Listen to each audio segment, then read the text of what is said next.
देखो स्पाइडरमैन के and credit scenes को देख के बहुत लोगों के दिलो दिमाग में ये कंफ्यूजन है कि भाई क्या होने वाला है इन फ्यूचर में, क्योंकि इसका इंग्लिश वर्जन कुछ और है। पहले इसको देखो। Location unknown. Location unknown. Hindi version कुछ और। स्पाइडरमैन नहीं दिख रहा, लोकेशन नहीं मिल रही, लोकेशन मिल गई।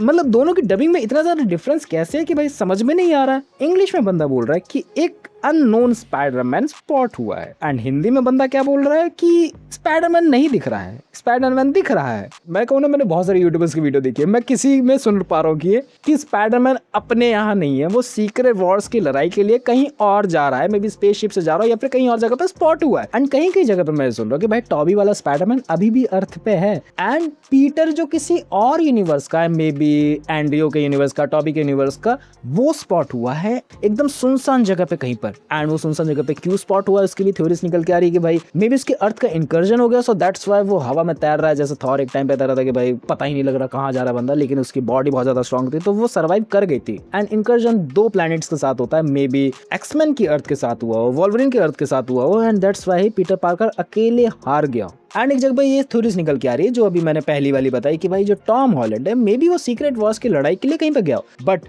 जो मैं देखने से विजुअली जो समझ पा रहा हूँ ना, अभी भी टॉम हॉलैंड का स्पाइडरमैन अर्थ पे ही है जितना समझ में आ रहा है। एंड जो स्पॉट हुआ है ना, वो एक नया बंदा है, मे बी तुम लोग कह सकते हो एंड्रियो है, टॉबी है, या फिर वो एनिमेटेड वाले का मैं नाम बोल रहा हूँ, वो बंदा है। सो थ्योरीज तुम लोग को क्या लेके चलनी चाहिए, तो तुम लोग के सामने स्क्रीन पे दिखाई दे, जो इंग्लिश में सुनाई दे, जो हिंदी में सुनाई दे, एंड उसके बाद जो कंक्लूजन निकल के आता है कि भाई हाँ टॉम हॉलैंड अभी भी वहीं पर ही है, मजे कर रहा है वो पीटर। लेकिन बात लेके चले किसी की अर्थ तबाह हुई है, एंड ये सुनने में कितना ज्यादा बुरा है कि भाई मैं जिस प्लेनेट की रक्षा करते हुए आ रहा हूँ मैं उसको ही नहीं बचा पाया, एंड एट द एंड मैं कहीं यूनिवर्स में खो गया हूँ, एंड उसको बचाएगा कौन। एवेंजर डूमसडे के स्टार्टिंग में यही सिनेरियो होने वाला है, जितना मुझे लगता है कि भाई एवेंजर डूमसडे जैसे ही स्टार्ट होगी ना, इस चीज का तुम्हें आंसर मिल जाएगा, एंड इस चीज का आंसर इस तरीके से सेटअप करा जाएगा कि भाई ओवरऑल डूमसडे के अंदर कितने बंदे होने वाले, किन किन अर्थ का इंकर्जन होने वाला है, एंड ऐसी चीजें तुम लोग को समझाई जाएंगी, क्योंकि ओवरऑल लड़ाई सिर्फ डॉक्टर डूम से नहीं है, या फिर मैं कहूँ डॉक्टर डूम भी मेन विलन नहीं है, जैसे तुम लोगों को स्पाइडरमैन के अंदर चीजें दिखाई गई कि भाई कोई मेन विलन है ही नहीं। सो ये सिनेरियो मेरे को काफी ज्यादा परफेक्ट बैठता और दिखाई देता है कि भाई हाँ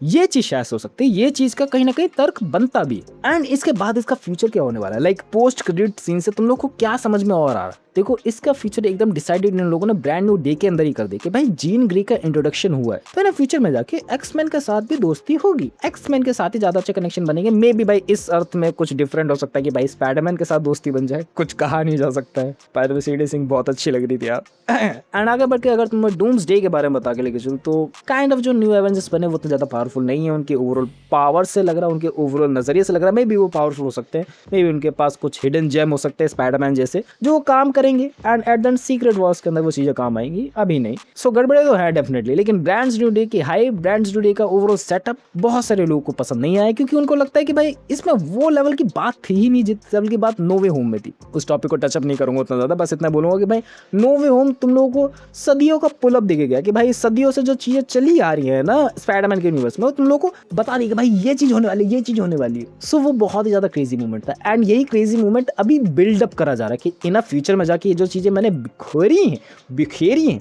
उसका फायदा तुम लोगों को फ्यूचर में मिलेगा। एंड फ्यूचर में जो भी शिफ्टमैन होने वाला है, एक्समैन के राइट्स मार्वल के पास ओवरऑल आ चुके हैं, तो शिफ्टमैन कहाँ होगा, न्यू एवेंजर्स के बाद होगा एक्समैन के ओवरऑल यूनिवर्स पे।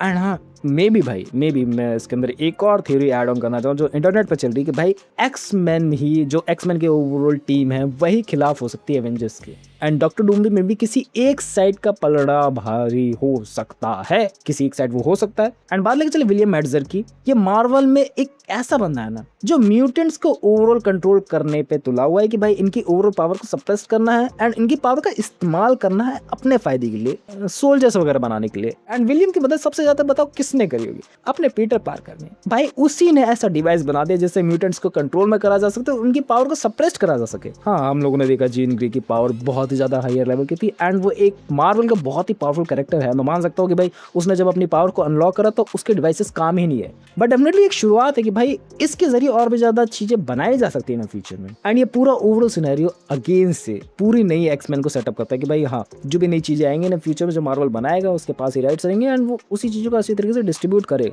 लेकिन ये सीक्रेट वॉर से पहले नहीं होने वाला। सीक्रेट वॉर्स के अंदर ओवरऑल सेटअप करा जाएगा इनके अच्छी तरीके से। डॉक्टर डूम में भी ऐसे छिड़काव करेंगे कि भाई ये चीज़ें तुम लोग को बता रहे, वो चीज़ें बता रहे हैं, लड़ाई हो रही है, एट देन चीज़ें खत्म हो गई, ऐसे कंक्लूजन पे लाकर खड़े करेंगे जैसे इन्फिनिटी वॉर ने लाके खड़ा कर। एंड गेम भयंकर हो, सेटअप सेटअप सेटअप।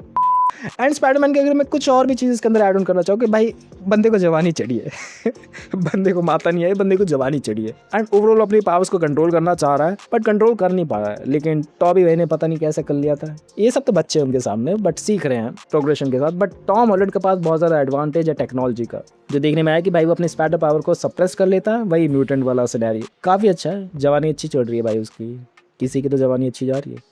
अब मैं नेट के ऊपर आगे बात करूँ तो तुम लोगों ने देखा था नो वे होम के अंदर सॉर्सरी है वो, एंड अभी वो नौसिखिया है। इन फ्यूचर में जाके मे बी उसका भी इंपॉर्टेंट रोल हो सकता है, जितना मुझे लगता है कि हो गई भाई, जानबूझ के ये चीज़ें करी गई। वरना चाहता था डॉक्टर स्ट्रेंज भी बुला सकता था ना भाई दोनों स्पाइडरमैन को। नेट ने क्यों बुलाया? गलती से बुलाया, नेट ने कैसे बुला लिया? मज़ा आ गया भाई। वो वही क्रेजी मूवमेंट चल रहा है इंटरनेट पे कि भाई ये क्रेजी मूवमेंट देखने को क्यों नहीं मिला तुम लोगों को। सेटअप है भैया, सेटअप है। एंड एक मेरी तरफ से टिप ये है, शायद से मैं कह रहा हूँ मेरी ऑडियंस में से मे भी ज़्यादातर लोगों ने देखा होगा, बट अगर तुम लोगों ने नहीं देखी एक्समैन की सारी मूवीज़, तुम लोगों को देखना इंपॉर्टेंट बनता है, क्योंकि मार्वल का यूनिवर्स बहुत ज़्यादा बिखरा हुआ है। क्योंकि इनके पास राइट्स उस तरीके से थे नहीं, तो कोई और मूवी प्रोडक्शन हाउस उनकी वो मूवीज़ बना रहा है, कोई और मूवी प्रोडक्शन हाउस उनकी वो मूवी बना रहा है। सो इस वजह से तुम लोग को फैंटास्टिक फोर्स की सारी मूवीज़, एक्समैन की सारी मूवीज़ जो डिफरेंट हाउसेस ने बनाई हैं, इनके अंडर आती है। मार्वल के कॉमिक्स में कभी छपी थी एंड उनके ओवरऑल राइट्स बिके थे टाइम पे, एंड अब इनके पास जो दोबारा राइट्स आ चुके हैं देखनी पड़ेगी। जितनी जगह से ज्ञान बटोर सको बटोर लो भाई। And that's it for the thing. मैं ज़्यादा ही बकवास करने लगा हूँ, बकाऊ ज़्यादा हो चुका हूँ। पकाऊपन से ना मेरे को छुटकारा चाहिए, कुछ टिप्स एंड ट्रिक्स चाहिए कि भाई पकाऊपन से कैसे छुटकारा पाए। जैसे कि प्यार व्यार की बातें करने लोगों क्या नहीं, वो तो आते ही नहीं मुझे, वो तो आते ही नहीं। That's it for the video, that's it. Bye यार, बाय।